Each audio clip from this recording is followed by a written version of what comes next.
only members of the library can borrow the books. Only members of the library মানে এই লাইব্রেরির যারা সদস্য can মানে পারা। এই যে CAN উচ্চারণ কি হবে বলো তো? তাহলে আমরা এই প্রথম থেকে দেখি VISITING কি হয়?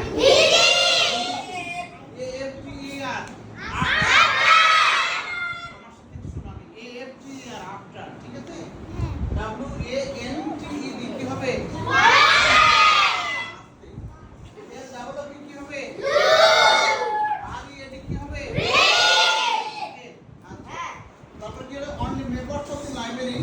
can borrow books কি হলো যে লাইব্রেরি যারা সদস্য মেম্বারস মানে সদস্য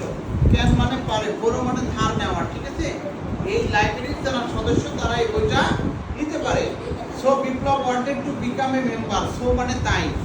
so উচ্চারণ কি সো মানে তাই বিপ্লব wanted বিপ্লব চেয়েছিলেন to become a member তাই বিপ্লব চেয়েছিলেন কি এখানকার একজন সদস্য হওয়ার জন্য first he collected a membership from his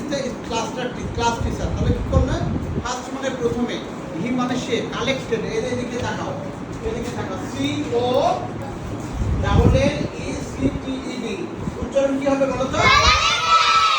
C O double L E C T collect এই শোন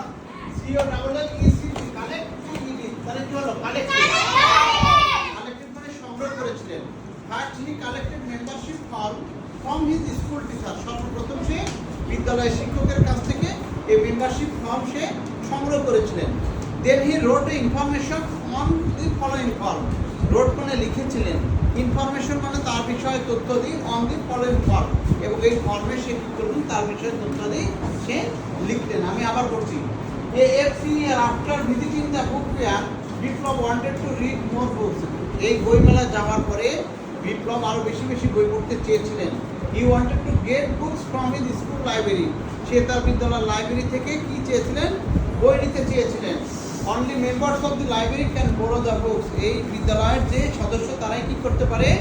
বই নিতে পারে so Biplab wanted to become a member তাই বিপ্লব কি করতে চেয়েছিলেন সেখানকার একজন সদস্য হতে চেয়েছিলেন first he collected a membership form from his school teacher তাহলে সর্বপ্রথম